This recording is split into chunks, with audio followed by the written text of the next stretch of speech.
Thank you, Chairman McGovern, Co-Chairman Rubio, and the members of this commission for holding this hearing and for having us here at this very critical moment for Hong Kong. For more than 100 days now, young people in Hong Kong have been at the forefront of our resistance. This is a leaderless movement with widespread participation from people of all walks of life. It is a fight for democracy, a fight for human rights, and most of all, a fight for universal values. What started in June as a 1 million people march has morphed into a struggle for fundamental political reform in Hong Kong.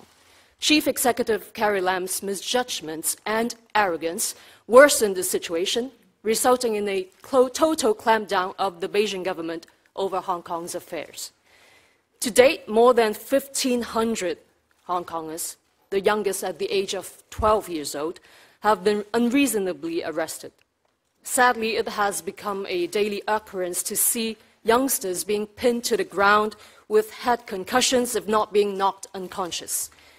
On the other hand, riot police and plainclothes officers have since early on deliberately hidden their ID numbers and warrant cards, making it impossible for us to even certify their legitimacy, let alone hold them accountable.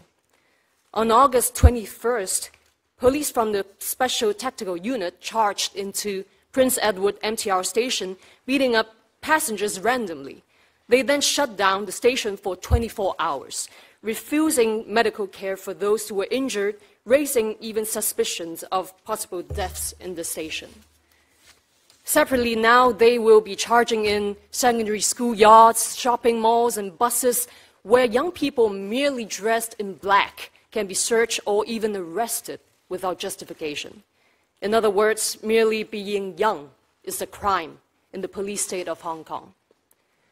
The protests began with the extradition bill, but at the core it has always been about these fundamental conflicts between two very different sets of values. On one hand, the China model, which has no respect over human rights and the rule of law, and our hybrid city that has enjoyed these very freedoms for the most of its existence with a deep attachment to these universal values that the United States and other Western societies treasure. Hong Kong represents something unique in the world.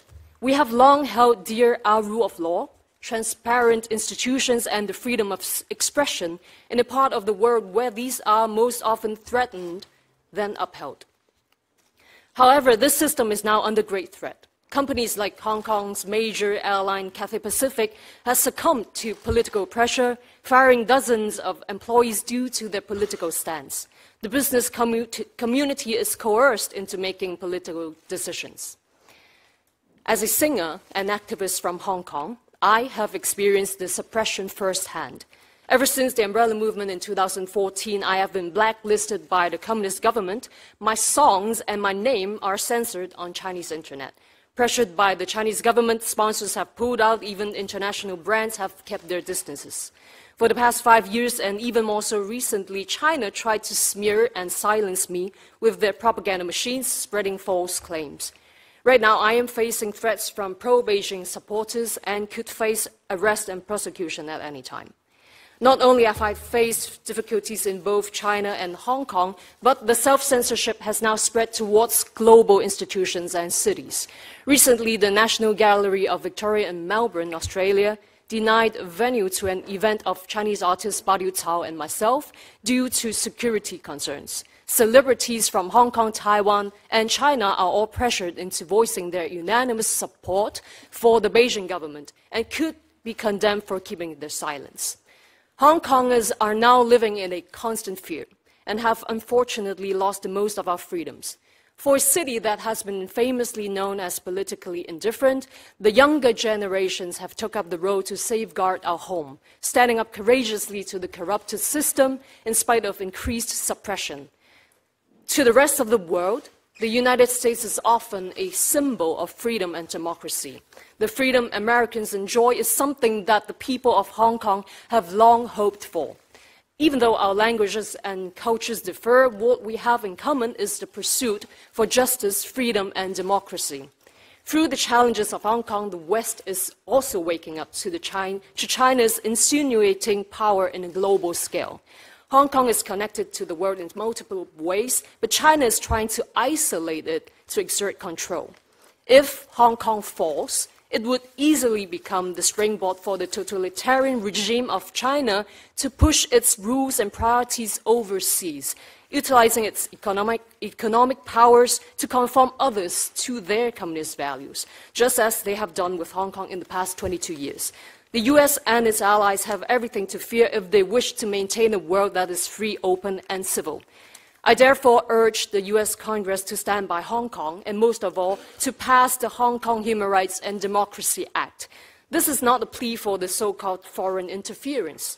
This is a plea for democracy. This is a plea for the freedom to choose. And lastly, I would like to quote Eleanor Roosevelt, your most beloved First Lady. You gain strength, courage, and confidence by every experience in which you really stop to look fear in the face. You are able to say to yourself, I lived through this horror. I can take the next thing that comes along. This is a global fight for the universal values that we all cherish, and Hong Kong is in the very front lines of this fight. We are once fearful of what might have come with our silence, and for that, we have now become fearless. Thank you.